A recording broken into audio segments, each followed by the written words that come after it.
Bună ziua, domnule Stan! Bună ziua! Puteți să-mi spuneți de ce a ales firma Alistar Security să participe anul acesta la Romanian Security Fair?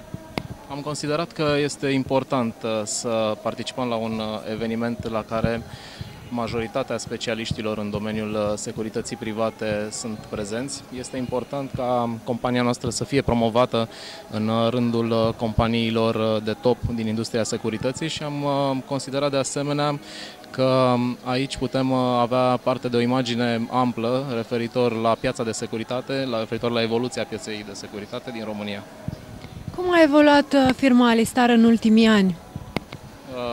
În ultimii ani am avut o evoluție fulminantă, aș putea spune, având în vedere ritmul alert de deschidere de noi puncte de lucru, de execuția serviciilor în localități mici, foarte mici, însă și dezvoltarea zonelor în care clienții noștri ne-au solicitat practic servicii de calitate, așa cum executăm în locațiile în care suntem prezenți.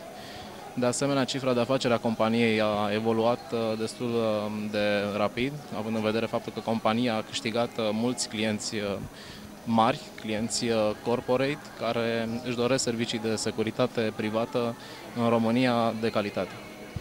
Care sunt planurile de viitor ale firmei dumneavoastră? Bun, planuri de viitor avem.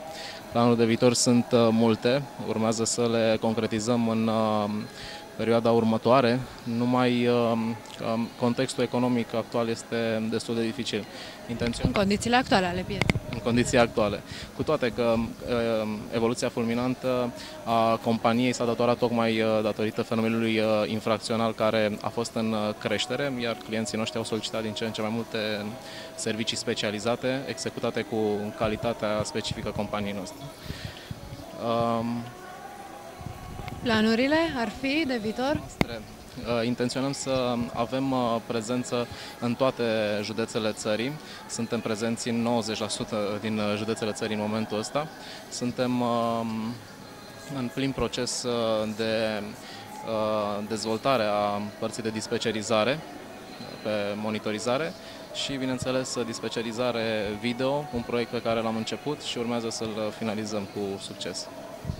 Vă urez succes în continuare și vă mulțumesc pentru interviu.